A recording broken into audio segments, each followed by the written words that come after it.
And welcome, family, to another wonderful, entertaining, educating edition of We All Be News, Radio, and TV. Well, I guess We All Be News is news-free Dixie for the 21st century. We got a great one for you all today, a wonderful guest. And, 25 years later, we still can't get enough of Tupac Amaru Shakur. He still is on everybody's playlist, it seems, still on everybody's minds, and people can't keep their names out of their can't keep his name out of their mouths.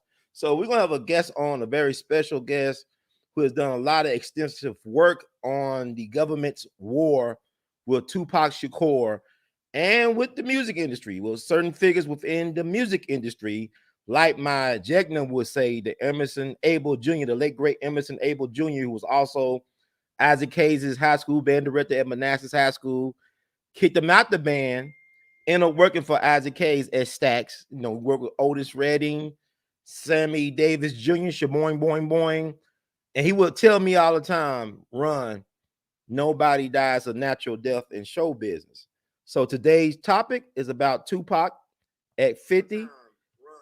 Yeah, I'm just checking the Tupac at 50, 25 years later, and the hip-hop PsyOp with brother John Potash.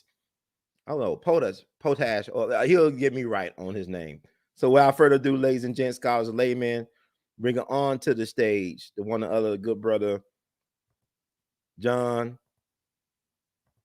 Potash. How you doing? How you say your last name, man? I know you for Potash is how I say it, but Potash is a lot easier. Just but Potash. You said Potash. Yeah, Potash is easier. I'd rather hear that. I don't want to get it right, man. It's your name. I don't want to disrespect you. No, it's fine. Either Potash or Potash. Either way is fine. Brother John Potash. Yeah, that's the easy way to say it. I like that. How you doing today, sir? Good. Thanks for having me on, Brother Ron. It's an honor, man. It's been a long time coming. I'm supposed to had you on 2 years ago, but the world has changed so much within 2 years. It's like a whole generation, really. And it's like your focus on like generational events and whatnot. Like you talking about Tupac, 25 years later. I can't believe it's been 25 years since his untimely death. Yeah, it's very sad. It's tragic because he was an amazing person, an amazing leader, and he could have done so many great things in the past 25 years, and it's just so sad to not have him around today. Because in his first 25 years of life, he just did amazing work, so much work, despite them, U.S. intelligence and the oligarchs imprisoning him for 11 months of that 25 years. 11 months of his, basically 7 years of adult life, he was in prison, unfairly, of course. He was framed up, in that situation, but that's just one of the many attacks on him before U.S. intelligence assassinated, Tupac. So you still believe? Are we closer to knowing what happened to him 25 years later? Are we closer now than we were back on September 7, 1996? I think so. Yeah, I think we are, because there's been a lot of great work. I think one of the best works, most comprehensive works in terms of film and getting people on film and showing, what part of what really happened was A&Es who killed Tupac. I was in that. Tupac's brother, Mopreem Shakur, helped produce that, and a lot of really good researchers were in that. And it ended appropriately in the sense that it ended with who was that now? Reverend Al Sharpton saying that when somebody like Tupac says the kind of things, gives the important anti-government messages that he gave, to a worldwide audience, the government can't handle that, and they have to be done away with. That's basically, what he said at the end of that film, and that's the way that documentary series ended, and that was appropriate. That's what it comes down to. And the attorney, it was Benjamin Crump, I think it was, who led the documentary series along with the journalist, basically showed Greg Kading for what he was, disinformation agent of the government. And the late Russell Poole had pointed that out, that he was just a corrupt attorney who was caught lying in court, was made to retire early, and then they brought him back to do the disinformation work to try to disprove what Russell Poole had found. Now Russell Poole, of course, didn't go as far as I did, but he hinted at it in his in some of the work that he did. In the fact that he just said his own fellow police officers killed Biggie in order to hide their murder of Tupac, and but he did, he said that all his friends told him not to share his documents with the FBI. He's saying you can't trust them, and but he did it anyway to no avail. They did nothing with all his his evidence of all these Los Angeles police officers involved in the murder of Tupac Shakur and Biggie Smalls. So you said LAPD was involved in both. Oh yes, of course. Yeah. No, but I mean the primary target was Tupac Shakur, because Tupac Shakur was a national black activist leader in the vein. I mean, he was one time, at 17, 18 years old, he was head of the New African Panthers, which tried to replicate the Black Panthers. And, people that know about the FBI's counterintelligence program, you saw the evidence of it in, the film Black Judas, about the murder of Fred Hampton. And so they covered that counterintelligence program. They covered they showed the documents. They showed they covered the actions of the agents in that film. My good comrade, of course, Fred Hampton Jr. helped consulted on that documentary, as did his mother, former Black Panther Nikuli and Anjeri, I believe is how you pronounce her name. She was they both were consultants on that film. So they did great work in revealing a lot about the counterintelligence program, which was, did a lot of corrupt, horrible things, including assassination of Fred Hampton and the assassination of the late great Huey Newton, who helped found the Black Panthers, and the assassination of at least 24 or more other Black Panther leaders. And the frame up of Tupac's mother, one-time Harlem Black Panther leader Afeni Shakur, and the Black Panther 21 she was involved with. They tried to imprison them for longer than the 2 years, that they were in jail waiting trial. But in trial, she helped defend herself and helped get all the Panther 21 off in court. And then she declared that Tupac was her Black Prince of the Revolution, when he was born.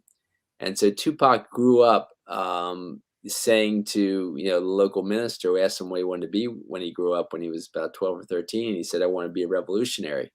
That was his goal in life, all his life. And his godfather was Los Angeles Black Panther leader Geronimo Pratt. His godmother was Assata Shakur. It was a Bronx Black Panther leader in some sense. She was a great inspiration to other Bronx Black Panthers. His mother's, of course, first husband was the first Harlem Black Panther leader, Lumumba Shakur, and he had incredible lineage, because Lumumba's father was Saladin Abba Shakur, who was a close confidant of Malcolm X's.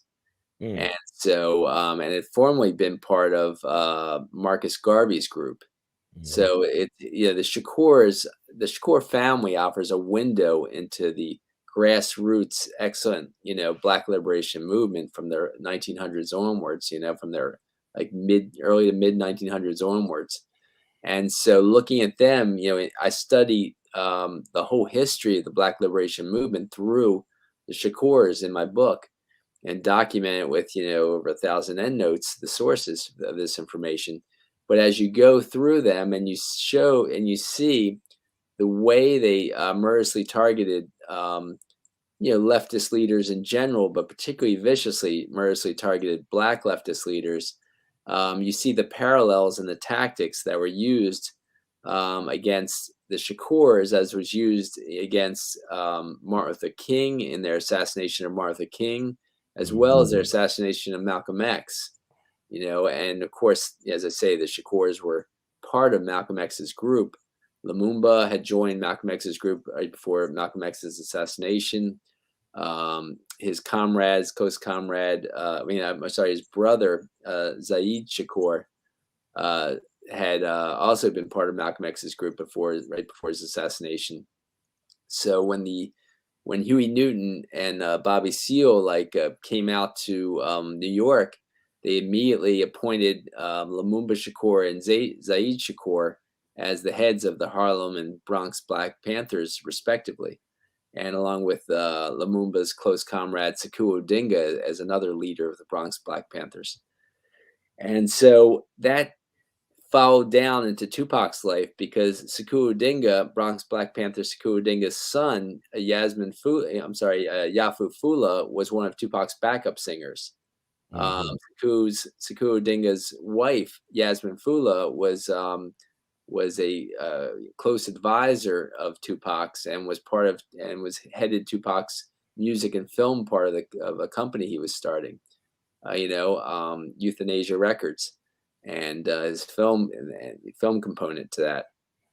So Tupac had these, Black Panther leaders as part of his life, his entire career, his entire 25 years. And so when Tupac was, got into it, as I say, got into his 15, when he turned 15 or 16, he was involved in a group called the New African Panthers.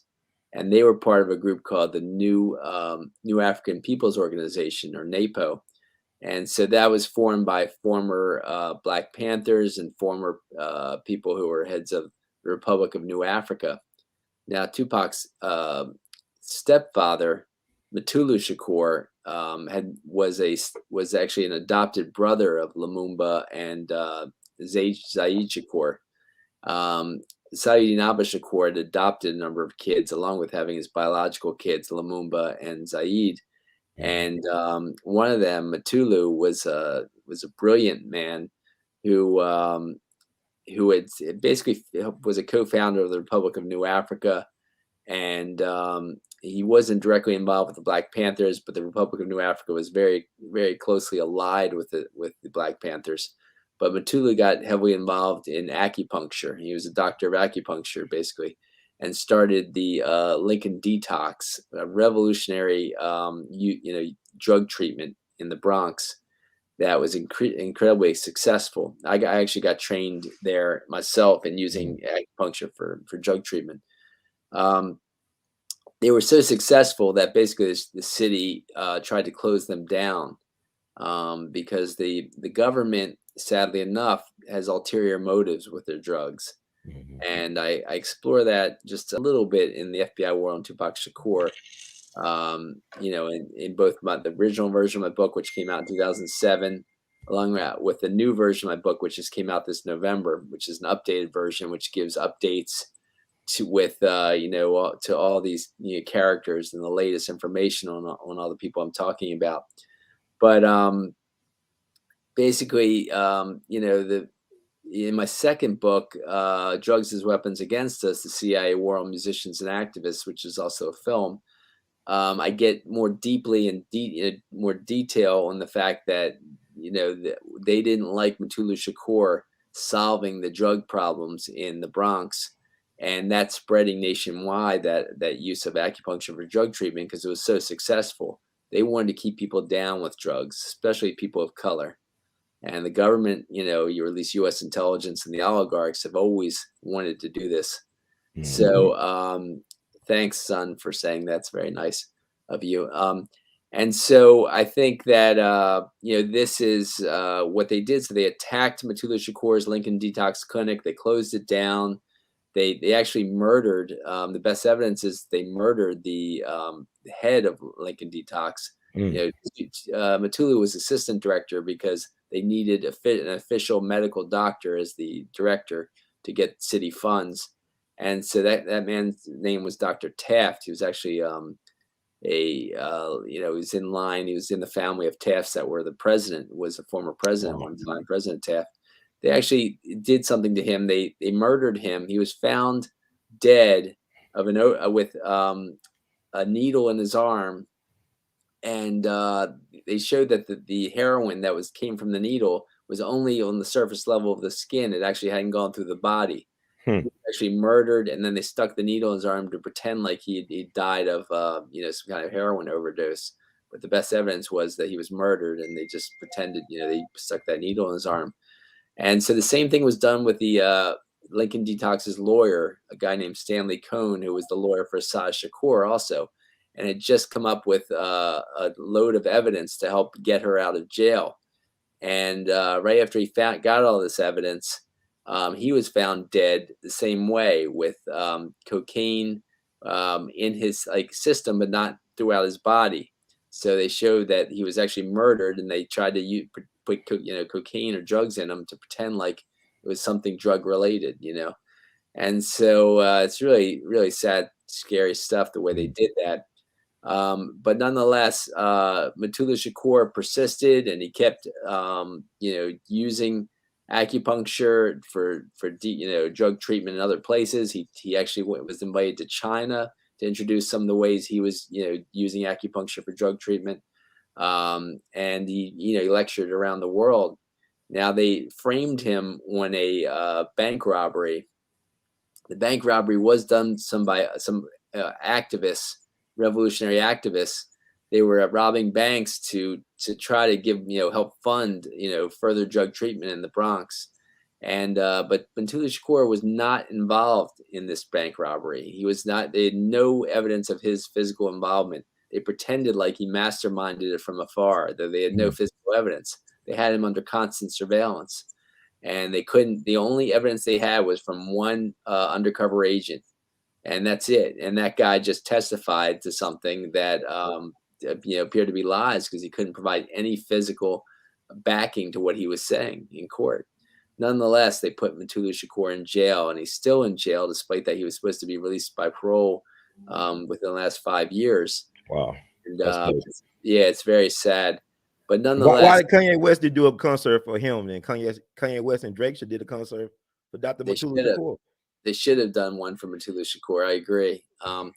But of course, Tupac was trying to, get his stepfather out of jail. Tupac did benefit concerts for Geronimo Pratt when he was in jail, and Geronimo Pratt was eventually released, for false, frame up and false imprisonment, and gained a settlement for false imprisonment. But he also, of course, tried to get his beloved stepfather out of jail, to no avail. But Tupac, so as I said, he was head of a group called the New African Panthers at 17 or 18 years old. Tupac, and then he decided that he would leave the New African Panthers because he thought he could get his message out better as a rapper than as a activist political leader. So when he became a rapper, he put, of course, a lot of political messages in his lyrics, but at some point, him and Mutulu decided that he would take on a new project, which was started when the Bloods and Crips were experiencing so much police brutality that there was just a number of murders of Bloods and Crip gang members by police. And so they finally were fed up, and they consulted with some local Black Panthers, and they were convinced to call peace truces between each other and to turn on to activism in California. So Tupac and Mutulu decided to help try spread that gang peace movement, gang peace truce movement. And so Tupac took on a new persona. Tupac was an intellectual. He was an intellectual prodigy. He was brilliant. In high school, he rewrote Shakespeare in modern language and produced plays and starred in them and directed them, and so he was reading, hundreds and hundreds of PhD level books before he was out of his teen years. And this was, Professor Michael Eric Dyson was shown loads of these books that he read, and printed that in his book. That all these incredible books that Tupac read when he was still a teenager. So Tupac was brilliant, but he was different than these gang members. So what he decided to do was take on this gang persona, this gangster persona, in order to appeal to gangs and politicize them more. And so this was told to me by Watani Tayahimba, who was a former Los Angeles Black Panther who had become the national security director for the New African Peoples Organization and was Tupac's lifetime mentor and his first manager, actually. Now, they hide these people's names. The press, the mainstream press, hides Watani Tayahimba's name. They pretend like, he wasn't really his manager, but I have the sources for, this in my book.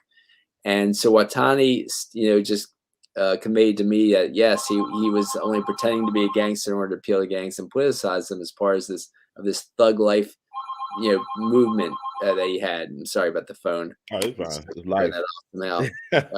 Life. I'm not bad with technology. I don't know how to turn that off, but nonetheless, it's a landline.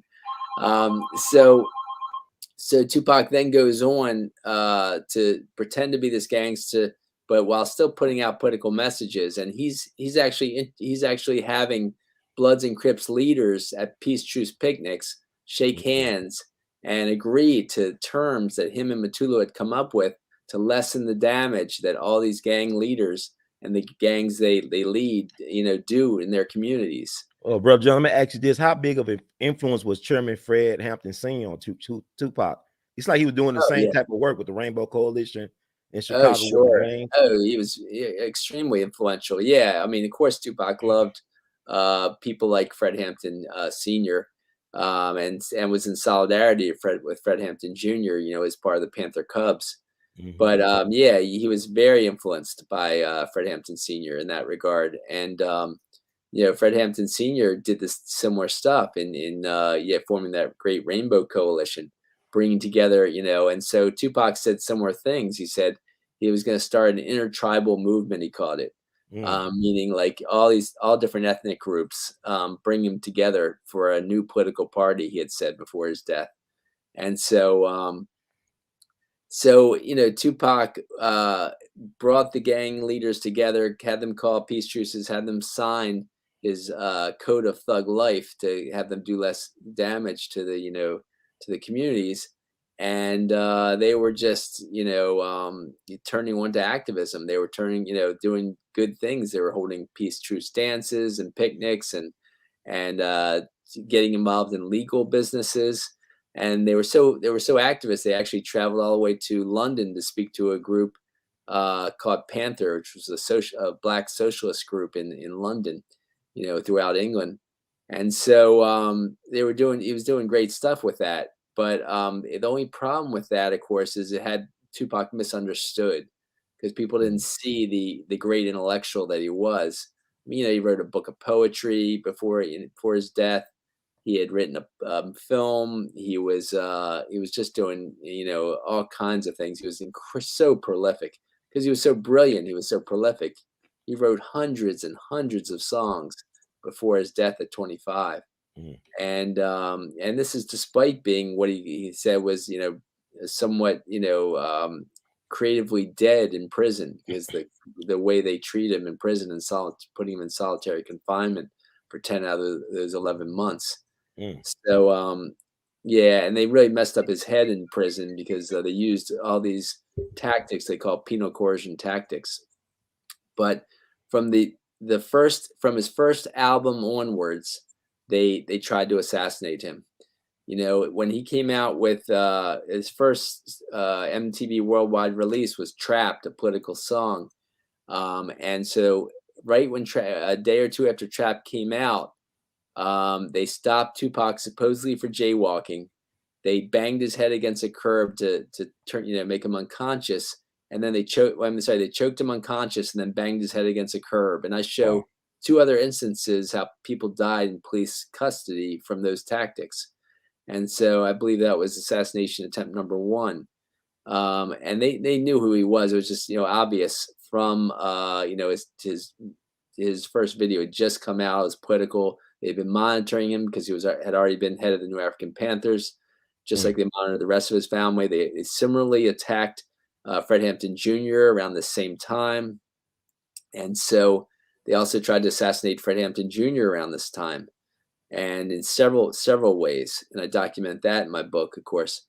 But with Tupac, he then comes out with his, premiere film Juice, and at the film premiere, when his limousine was going from the premiere to the after party, there was a random drive-by on his limousine, but they failed to kill him then. And then after that, there was an incident at the Marin City Festival where Tupac was asked to come and and sign autographs, and he was like a featured celebrity.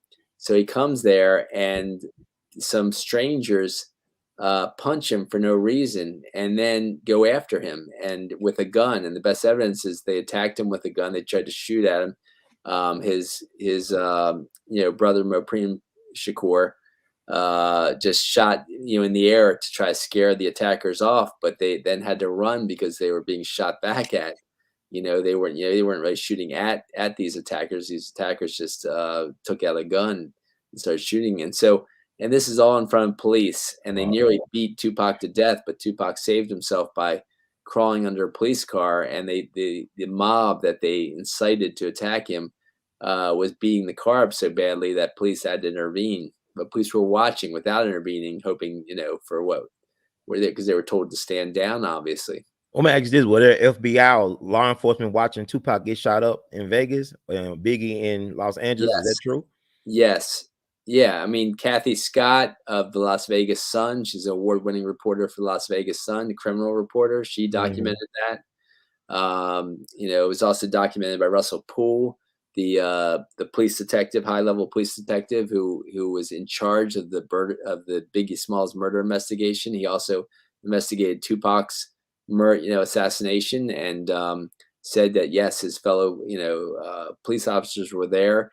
They gave the cards of the people that were there, and so one of the police officers that so basically it was some of these people were both in the police and the FBI at the same time. And some now with Biggie's situation, it was a guy in the New York police who was also part of the FBI, and I've got this document in my book and their names. But nonetheless, it was known. Kathy Scott said they were in the motorcade. Now, Kevin Hackey was one of Tupac's two top bodyguards, him and Frank Alexander. And Kevin Hackey said he was being regularly paid by the FBI while he was Tupac's bodyguard. But I showed the evidence that he actually turned on the FBI because he told Tupac not to go to Vegas the night he was assassinated. And for that, they murdered. I mean, I'm sorry. For that, they fired Kevin Hackey right before Vegas. But so then Frank Alexander was in Vegas, but they took away his gun. They also gave him a cell phone without a battery in it. Now, see that someone's got a comment about Frank Alexander working with them too. Now, Frank, I don't know exactly what Frank was doing, except for he was, of course, the bodyguard for Tupac. Now, I met Frank, and Frank was interesting. I thought he was a nice guy overall. We joked around a bit, but Frank kind of attacked my chapter when Tupac's murder or assassination in Vegas a bit on film while I was doing an interview with him for a friend of ours. So I was a little surprised by that, but then afterwards he emailed me and says, "Oh, I'm really sorry about that. I didn't read the rest of your book, and I didn't realize the other stuff you had in there, and so let's do something else together." But at that point, it was a little strange with that interview, with that kind of somewhat of an attack on some of the information I had in there. I was a little leery of him. But at the same time, I was glad that he did get out some good information in some of his films, Frank, that such as another bodyguard of Tupac's saying that when he was at the club 662, he heard on the walkie-talkies, we got him right after about the same time that Tupac was murdered. So so there was a lot of so I think Frank did some good stuff, despite being a little strange about some of my information. I don't think he knew the full picture, and when he read more of the full picture, he understood it better. Do you believe he killed himself? You believe he killed himself? No, a friend of Frank's called me afterwards, and said that the best evidence is that Frank was murdered. Mm, And so I think Frank was murdered probably because he was revealing more information in his films than he was allowed to. I guess I guess the only way I could put it. But nonetheless, I feel bad about Frank's. If Frank's death is really horrible, of course. But of course, I'm more focused on Tupac. Tupac was just a huge loss for all of humanity, really. I mean, he's world renowned, world loved, world beloved, Tupac, and would have been just a great leader, great world leader. I think. I mean, obviously, like people like I mean, I know it's Kevin Durant, basketball star Kevin Durant says he would have been another MLK or Gandhi if he would have lived to the same ages as them. But I really think that's not an exaggeration. Tupac was just a brilliant man, intellectual prodigy, as I said, and would have done incredible things before he died. But but the biggest evidence of the assassinations actually came before his actual assassination, which was because there was other murder attempts in Atlanta mhm. after his concert. Two supposedly off-duty police officers, the brothers Scott and I think it was Mike Whitwell, were in street clothes, and according to eyewitnesses that I quote in my book, ran up to Tupac's car, smashed his car window, and shot at him. And Tupac merely rolled out the back, grabbed a bodyguard's gun, and shot back in self-defense. And of course, it didn't go. It's a Tupac's trial for shooting white police officers, a black man shooting white police officers in the Deep South, even though it is Atlanta. It didn't go all the way through trial. And why? Because the Whitwells had stolen a gun from a police evidence locker and used that to try to murder Tupac.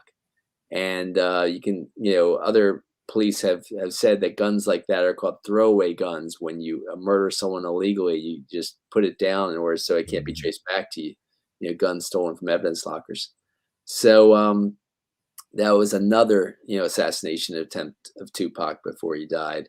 And yet, and then the bigger one, of course, was the one at the New York recording studio lobby, where it was on film. The shooters were on film, and Kathy Scott stated in her book, the book about Biggie Smalls, that police basically, security at the Quad recording studio offered the video camera of the shooters to police. Police turned it down and closed the case. Wow. So The police turned it down. yeah, turned it down. And so in that situation, the the surgeon's report on Tupac and what happened to him is that one bullet went in him that put him on the ground, Mhm. face down the ground, and then two bullets came into the back of his skull and came out through the front of his skull and should have killed him, Mm. but they miraculously missed his brain. And Wow. so that was obviously, another assassination attempt before he died.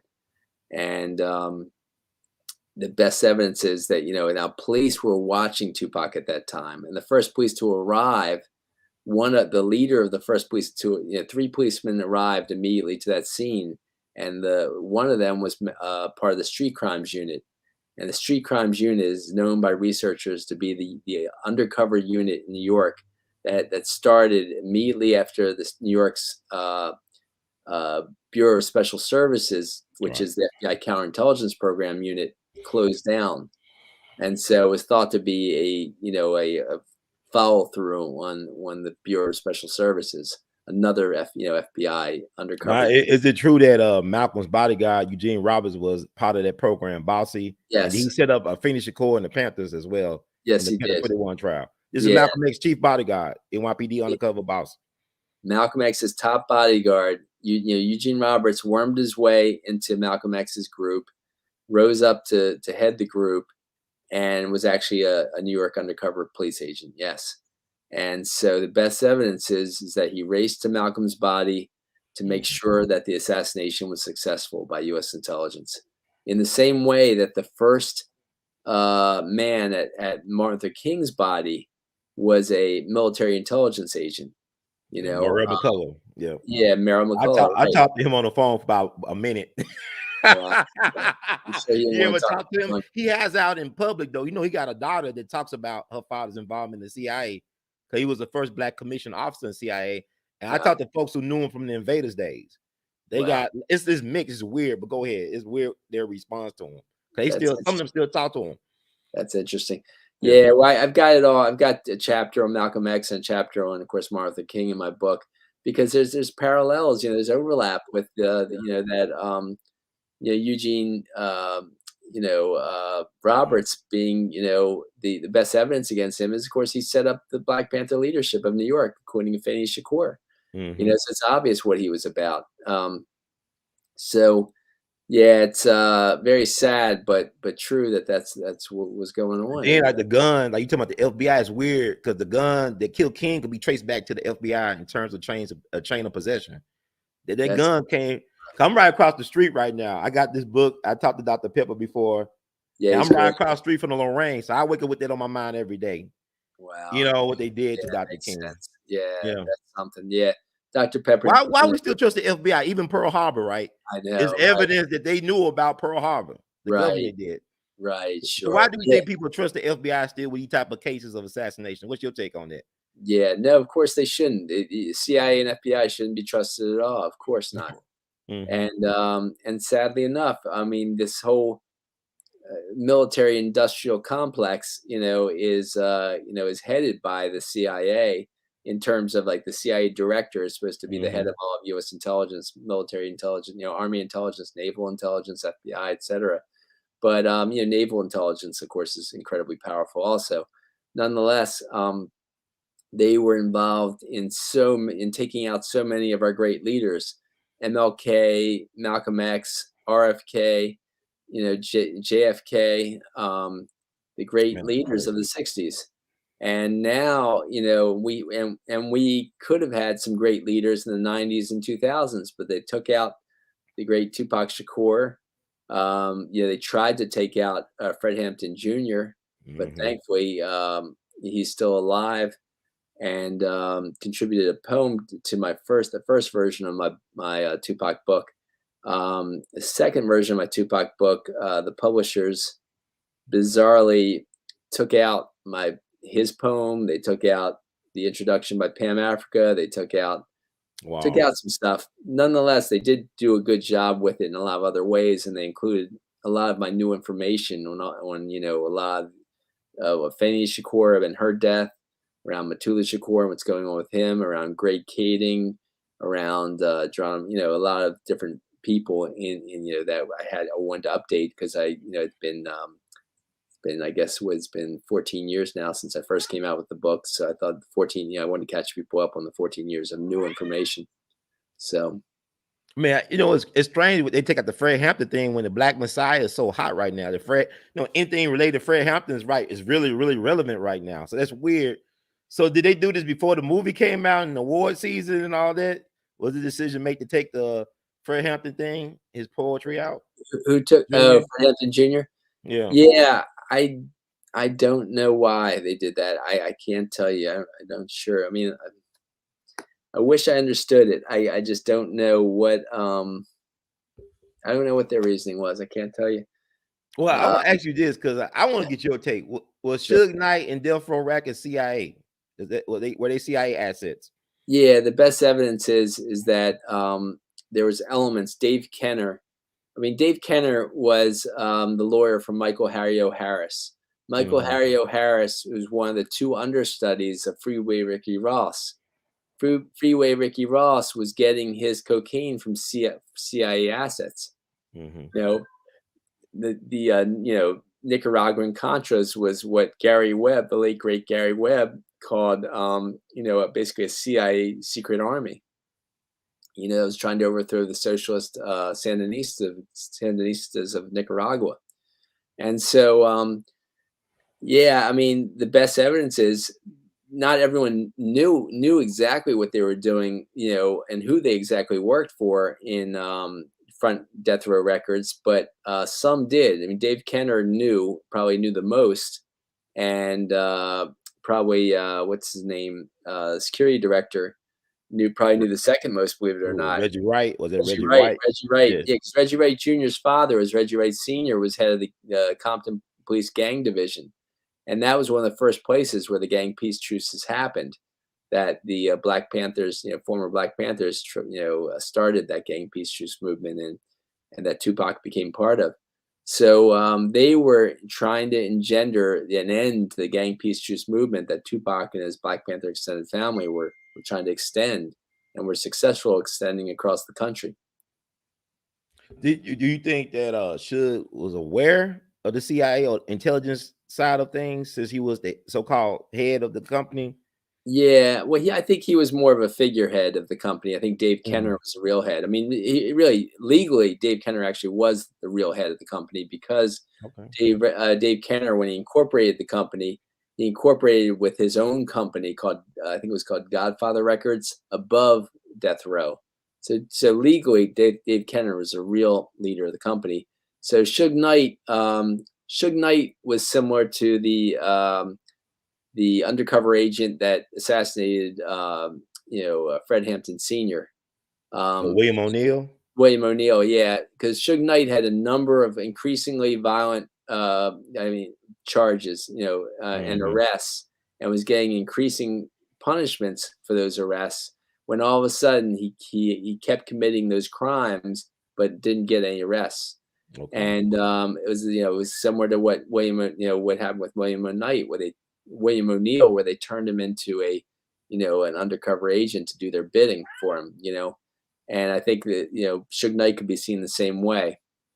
Now, so Suge Knight, I don't know how much he knew for sure, but he was doing someone's bidding, some level of U.S. intelligence. I don't know if he fully knew that was CIA, but he knew it was some level, at least police intelligence. If nothing else, he knew he was doing their bidding. I think that's my best evidence with the Yeah, best evidence shows. I thought it was strange, even Death Row when they lost the Masters. That, Hasbro of all people control the Masters or whatever, and it come to find out that it was swindle. Like they basically did it in court. They just basically did like a land grab, but it was legal, but it was not right. It was unethical how they got those Masters. What's Okay. your take on that? Because you look a lot of people like James Brown family that sold his publishing Yeah. for 90 million. It should be like more like $9 billion. I mean, Bruce Right. Springsteen just got 500 million for his publishing. I believe Bob Dylan is worth 300, 400 million. But James Brown's the most simple artist in history, probably. And his Yeah. estate is only worth 90 million, his publishing. Wow. Yeah, well, all I know is that either Suge Knight or Death Row or Dave Kenner or whoever it was kept loads of masters from Afeni Shakur. Afeni Mhm. Shakur won the right to all the masters in court. And I'm sorry about my cat crying That's for fine. dinner. It's all right. They want But attention. but they just they kept, yeah, even winning the illegally in court, the judge ruling for Afeni Shakur to get all the masters, Tupac's masters, they still only gave her half the masters. So Wow. she had to keep battling to get the rest of the masters, Tupac's songs. And yeah, whether it was Suge Knight or Dave Kenner, they just, were obviously acting on behalf of U.S. intelligence to Who deny. about like what who runs Tupac estate? Is it Frank Wiley or Welly? What's his guy name? Yeah, I forgot the name of that guy now off the top of my head. It's in my book though.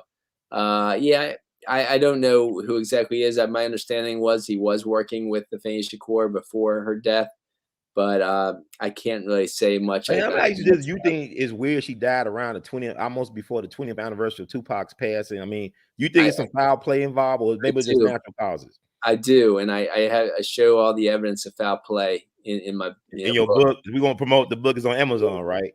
Yeah, But so I got it up right here.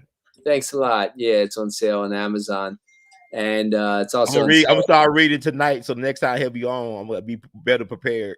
No problem. No problem, Information. Ron. No, I mean, you know a lot already, so I appreciate that. And yeah, if you can read it, great, and we'll talk more about all the evidence in it, after you read it too, of course. I But gotta ask you this. I gotta ask yeah, because you got so much. Like you remind me of like you like Mae Brussel. You continue that legacy. I knew John Judge and he passed too soon. But you like one of the people that we need to be hearing more from. So I'm making my point to bring you on here more often to promote what you're doing because your thanks, documentaries are amazing.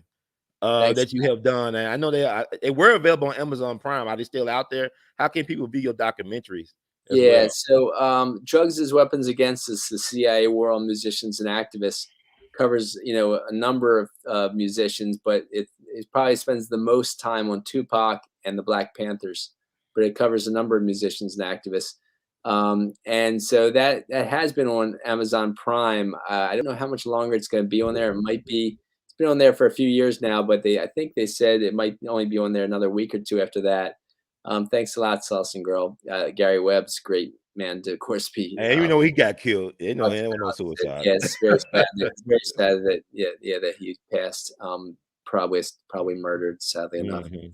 But so but you can see actually Drugs as Weapons Against Us for free on Tubi, something called Oh yeah.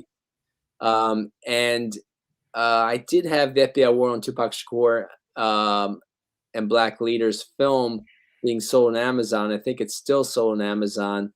I'm going to try to get it back out there in another way because people are having a hard time finding it, I believe. You can buy it through my website, FBIWarOnTupac.com or JohnPotash.com. It's got a few different names, my website. But so if people remember that, FBIWarOnTupac.com or JohnPotash.com, you can buy it directly from me, the FBI War on Tupac Shakur and Black Leaders DVD. And so I'm happy about that. Grant, that's my first film, so it's just mostly, it's more rudimentary, mostly Mhm. stills and narration. But of course, the Drugs as Weapons Against Us is a lot of video, a lot of songs. In terms of, Mopreme Shakur contributed a song of his to the video. I'm very happy about that. I was supposed to do he actually also contributed another song for a trailer for like the new version of the book. But so nonetheless, I hope to also get a new version of the FBI War on Tupac Shakur out there that's more advanced down the road, but that's going to take probably a year or two at least. Nonetheless, this version I think gives a lot of information in just an hour and say hour and 40 minutes. And so it covers a lot of the book, in a short period of time, even though the book, of course, has much, much more information packed in there. So Have you seen the Johnny Depp movie Labyrinth? That's based on the Russell Poole stuff. yeah, I did. I did see that. But just before I move on to that, I just wanted to say that John Judge was a good friend of mine, and I really, it's very sad that he passed. I'm glad you mentioned him. He was a I'm still great man. He is a great man. I met he him in is a Dr. great King 40th anniversary commemoration weekend at the Peabody Hotel in Memphis. He's like a Santa Claus looking dude, but he said, "Man, I got to tell you this." And the next day, I know I interviewed him a couple of times on the show. I was just shocked he passed because it's like he was taking care of himself. Like he talking man. about how he Yeah, using elderberries, all this other stuff he was doing. yeah, it's You really never sad. know, man. You never know though. Yeah, it's very sad because we had just done a presentation together. He Mhm. organized a presentation at a law school in Washington D.C. with me and a professor who had done great work on Malcolm X's assassination, and another Zach professor. Kundo was it Zach Kundo by Yeah, any it was chance? Zach Kondo, Yeah, right? And Professor Jared Ball is a friend of mine from Baltimore. Was yeah, I Morgan know about State Jared University Ball. Yeah. professor. Yeah, and so it was really sad that right after that is when he passed, and that presentation was on C-SPAN's American History TV. Mm, And okay. so I was a little, worried about the timing of that, but who knows? I just think that he was a great man. Of course, Mae Brussels was one of the great investigative researchers of our time. Before the internet, man, she had it still But holds up today. yeah, she educated with her radio program, she educated a whole generation of Los Angeles citizens, Los Angeles Mhm. residents on all kinds of great radical, information to fight the imperialists of US intelligence and the oligarchs and what they were doing with the assassination of JFK, the Right. assassination of RFK, the attack on Black Panthers. She covered it all very well too. I want to But ask you, like, you brought up some good points, and I got to ask you about the Malcolm X, some guys being so-called exonerated, Muhammad Aziz and Khalil Islam. I'm yeah, conflicted about it because I don't believe they totally innocent. They might not have pulled the trigger, but they created the atmosphere that led to that man's death. I mean, the Nation of Islam could never escape that from killing Malcolm, from helping to kill Malcolm. I ain't say they was the masterminds. I hear you. They were allowed, they would use as tools. Because even Malcolm, in one of his speeches before he died, he talked about how the Nation of Islam was full of police. I mean, Yeah, his own take. He said, "Oh, well, how are we gonna be plotting against the yeah, government? We yeah. I got don't. police in the Nation of Islam." Yeah, no, I don't like to impugn a whole organization, but I do. But yeah, Malcolm said that the FBI heavily infiltrated the Nation of Islam, and that's part of the reason he left, but part of how he knew what was going on. But not, I don't want to impugn the whole Nation of Islam, but I do agree that some members of the Nation of Islam, yeah, they were involved in that situation. I agree with you on that. And these undercover agents that infiltrated the Nation of Islam tried to kill Malcolm X another time, Mhm. before that, before the assassination. But I put the onus more on the U.S. intelligence, as assassinating Malcolm X more than the Nation of Islam. So that's the way I see it. But nonetheless, thanks, John Williams, for pointing that out. Sorry they're leaving Amazon Prime, but you can see Drugs as Weapons Against Us in a lot of other ways. As I said, for free on Tubi, that you have to deal with ads. It's also on Google Play, on Vimeo, on Vudu, on a few other iTunes, etc. So, and actually, I just signed a contract, which hopefully is going to work out, for it to become a scripted series. Drugs as Weapons Against Us Oh, definitely. book That'd is be going to be turned awesome. into a scripted series on a new network called the Vire Network, which was started by two um, Black men, who've just approached me a number of weeks ago, who seem very interested, very well educated about my book and film, and just seem real excited. And I'm really happy to be working with them on getting these ideas out there with Yeah, them on this new network. yeah, I But want. Yeah, I want is with the Nation of Islam piece though. yeah, It's like, okay, Minister Farrakhan wrote an article in the paper that Malcolm founded, Muhammad Speaks. They called for his death. He had the bouncing head of Malcolm in the cartoon. oh I really? never saw anybody on camera ask Minister Farrakhan where was he at when he heard the news about Malcolm getting killed. Because people say he was at Mosque 25 in Newark, where the so-called shooters came from. Hmm. Like that asked George H.W. Bush where he was at when Pearl Harbor happened, right? He could recall, but he could not recall where he was at November 22nd, 1963. But I think it's interesting. He could remember something that happened 20-something years earlier. There was a That's a good point. generational event, but he couldn't remember where he was at when President Kennedy got killed. Yeah, no, with George Even Bush, Nixon changed up his story. All them guys, I'm just saying, like, I'm not I saying totally the agree whole about George nation, Bush but I'm saying Senior. elements though. No, I totally agree with you. I agree with you. There's a lot of good questions that need to be And asked. Muhammad Aziz, right? There's a footage of Yeah, him outside the Audubon. There is a guy that looked just like him in a hat that he used to wear back in. That was outside the Audubon. That Netflix docu-series did not yeah, explain his presence outside the Audubon if he had nothing to do with Malcolm getting killed. Now, Thomas Hayes said he didn't have nothing to do with it, but he was known as an enforcer and a goon for the Nation of Islam. that's They'll go interesting. around harassing Malcolm and people that supported him. Yeah, Allegedly. yeah, no, I hear you. I just show all the evidence that U.S. intelligence definitely had the as Malcolm X said in Alex Haley's book, he knows Who that was only U.S. asset, right? He was intelligence too, right? Alex? Yeah, right, but it's by degree, that's the key thing. And Mhm. sad thing is it's by degree. And with what he told Alex Haley was that when they poisoned him in I think it was in France, Nation of Islam didn't have that capability to have Exactly. spies that could go Yeah. from America to France so fast. And he recognized one of the spies in America that was also in France that poisoned him, and he killed him. And the French actually said that they didn't want, Malcolm's death on their hands, and they knew what U.S. was doing in planning Malcolm's assassination. But actually, about French intelligence is interesting to me because they wrote a book called Farewell America about the Kennedy assassination that came out before Robert Kennedy was killed. So Oh have you wow! read the book Farewell America? That No, I it's haven't. attributed to French intelligence. but nobody is like they got a fake author name, but it lays out how intelligence was involved in killing the president. That's pretty This came wild. out in the 60s, man. Farewell America. Yeah. Dick Gregory told me about it. I said, what the? That's Okay. wild. Yeah, I just wrote a book. I wrote a film review of Oliver Stone's new book, a new film. Sorry, Oh, on yeah. JFK What's your take Remastered. on it? What do you think about it? Yeah, so I wrote it for it just came out today on Covert Action magazine. Okay.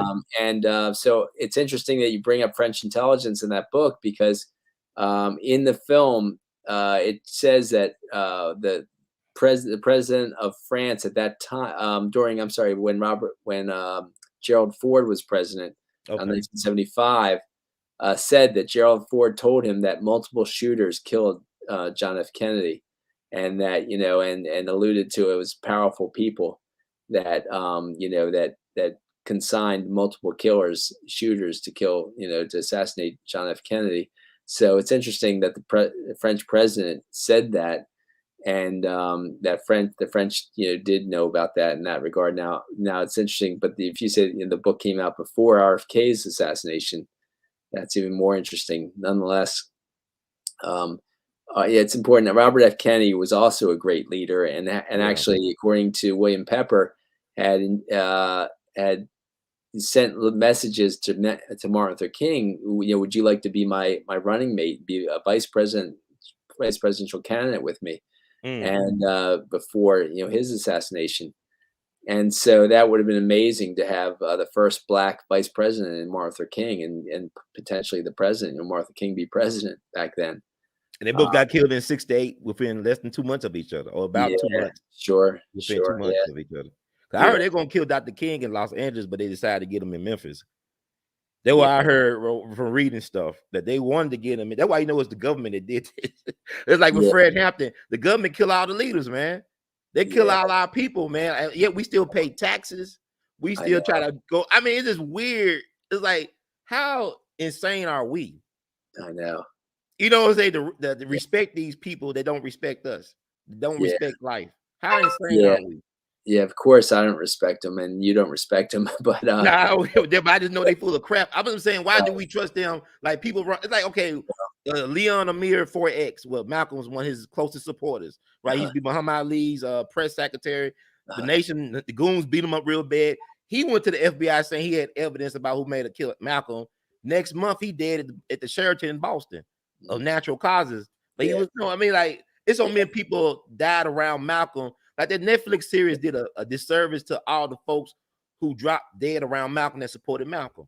Like even the Pinto over in Kenya, they don't talk about how he got hit a couple of days in Kenya before his daughter, and he was the one that told Malcolm bring up the United States on charges of human rights violation before the UN. Or even James Farmer talking to Lyndon B. Johnson, and Lyndon B. Johnson asking whatever they ever find out what happened to the Malcolm fellow. You the president of the United States, you supposed to know more than James Farmer. But James Farmer said he was killed by the mob because he was trying to stop drugs flooding the inner city. Yeah. The French connection, because Lucky Luciano was a snitch for the government and a drug runner for the government. Yeah. The father of organized crime was a snitch. You talking about Sammy the Bull Gravano, the biggest snitch was mob bosses. I mean, look at Whitey Bulger. I ain't gonna hold you. I know you got to go, but that's okay. It is insane, man. I don't know, John.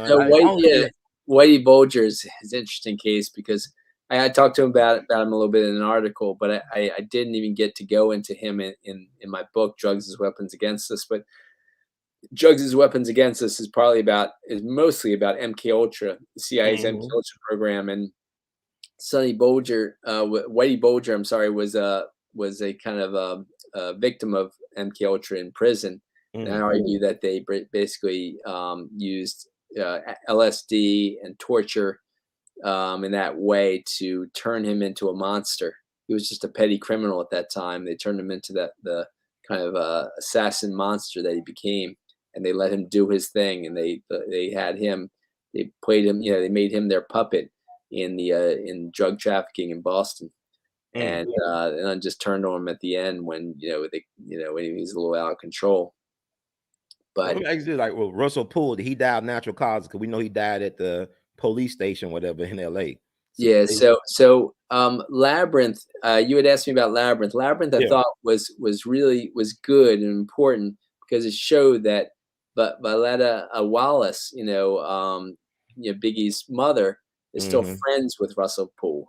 I mean, in terms of, he was friends with him when he died, and considered him the most important person to investigate her son's death. And was basically discrediting by doing that, was discrediting disinformation agent Greg Kading, who's a cover up. Who was trying to cover everything up. And so Russell Poole did great work in exposing a lot around Biggie's the murder of Biggie and the assassination of Tupac. But Russell Poole, just only knew so much and only went so far. But of course, then he was murdered when he tried to bring new information to police, to the police office, that he was bringing it to at the time of his death. And his co-writer of one of his books, a guy named Michael Carlin, said that he found out that what's his name, Reggie Wright Jr. was actually in that meeting. It showed up. He comes in. So here is Russell Poole coming in with this new evidence of who the actual shooter was of Tupac.